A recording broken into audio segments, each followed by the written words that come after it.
ҳодисае ро ки ҳоло миёни Русия ва Украина иттифоқ афтодааст чӣ метавон гуфт? Бархе кишварҳо онро нақси ҳуқуқи байналмилалӣ мегӯянд ва бархе ҳам онро аз ҳаққи Русия медонанд ки барои ҳимояти худ даст ба кор шудааст. назари шумо чиест? масъалаи баҳси Русия ва Украина бисёр ҷанбаҳои гуногун дорад ва албатта дар ҳоли ҳозир аниқу дақиқ ҷавоб додан ба ин савол бениҳоят мушкил аст. лекин аз нуқтаи назари оё ҳуқуқи байналмилал вайрон шудааст ё не, гирем дар ин ҷо мо як масъалаи дигарро боз пеши рӯ меорем ки ҳамин ду ҷумҳурие ки ҳоло зери фишори Украина монданд, ино қисми аслии Украина буданд, лекин дар муддати 8 сол роҳбарияти Украина натавонист ки бо ин ду ҷумҳурӣ забон як кунад. ҳолон ки 70 сол пешам ин ду ҷумҳурӣ гӯем ки бо мардуми Украин як буданд ва қисми зиёди мардуми ин ду ҷумҳурӣ ҳам албатта Украин буданд ва ҳам рус буданд.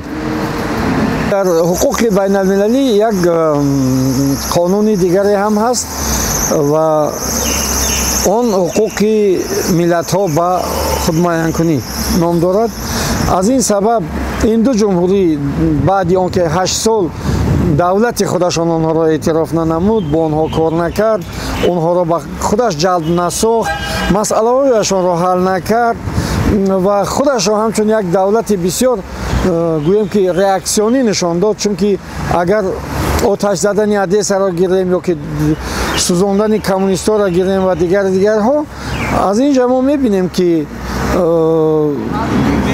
ин ду ҷумҳурӣ ҳақ доштанд ки бо ягон роҳе худашонро аз зери фишори ин давлати худашон ки ба онҳо фишори доимӣ меорад ва тамоми қувваҳоро ҷамъ карда истодааст ва ба онҳо ҳуҷум кардани аст, халос кунанд. ва ин кор албатта ба воситаи Русия анҷом дод. Русия дар ин ҷо як наҷотдиҳандаи ду ҷумҳурӣ шуд ки онҳоро аз зери зулми давлати худашон на бо ҳамроҳ кардани ин заминҳо бар аз Русия, балки бо роҳи аз болои сари онҳо дур кардани ҳамаи балоҳо гӯем ки қаноатманд кунонед. ин як, яъне онҳоро эътироф кард ҳамчун давлатҳои мустақил. ин як тарафи масъала. тарафи дигари масъала ин аст ки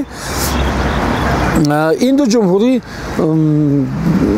албатта зери қариб 350 ракетҳо монда буданд дирӯз ва онҳо ҳам наметавонистанд ҷавоб натиҳанд. аз ин сабаб қувваҳои Русия ба он объектҳои ҳарбие ки на ба объектҳои иҷтимоию гражданӣ, балки ба объектҳои ҳарбӣ онҳо ҳуҷум кард ва онҳоро албатта аз байн бурд баъзеҳошонро, то ин ки ҷанг давом накунад. ина мегӯянд бо роҳи маҷбурӣ бастани сулҳ ё ба сулҳ овардан мегӯянд ки дар Абхазия ҳам истифода шуда буд. ва албатта ин ба он маъно аст ки мардум дигар дар ҷанг набошанд, мардум кушта нашаванд ва гайраҳо. яъне ин барои ҳифзи мардуми ҳамин ду ҷумҳурӣ буд. фикратон паёмадҳои он барои Тоҷикистон ва дигар кишварҳо чӣ хоҳад буд? оё онҳо эҳсоси хатар намекунанд?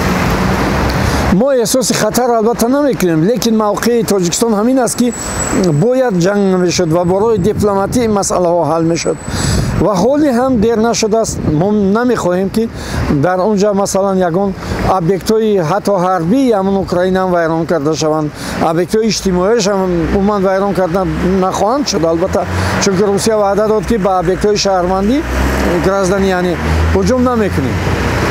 ин бисёр чизи мусбӣ аст ки фақат ба хотири безараргардонидани қувваҳое ки дар Украина ҷамъ шуданд ва онҳо мехоҳанд ба ин ду ҷумҳурӣ ҳуҷум кунанд, ин кор анҷом дода мешавад.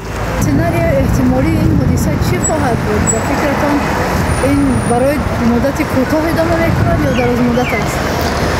албатта масъалаҳои иҷтимоӣ, масъалаҳои мубориза барои ҳуқуқи худ, инҳо масъалаҳои бисёр дуру дароз ҳастанд. яъне ин ду ҷумҳурӣ албатта бо зури Россия метавонанд ки аз зери Украина озод шаванд, лекин зиддиятҳои ин ду ҷумҳурӣ ба با اوکراین دوام خواهند کرد. اینها چون که اوکراین‌ها این زمین‌ها را از خود می‌دانند و مثل حادثه‌ای که در کریم شده است، یعنی این مسئله تیز حل شونده نیست. این یک مسئله بسیار مشکل و از جهت استراتژی بسیار مبرم است و از جهت استراتژی همچنین بسیار عاقبت‌های بد دارد. یعنی مردم دویم در خطر احساس میکنند خودشان را، هم مردم اوکراین هم مردم این دو جمهوری که مستقل شدند.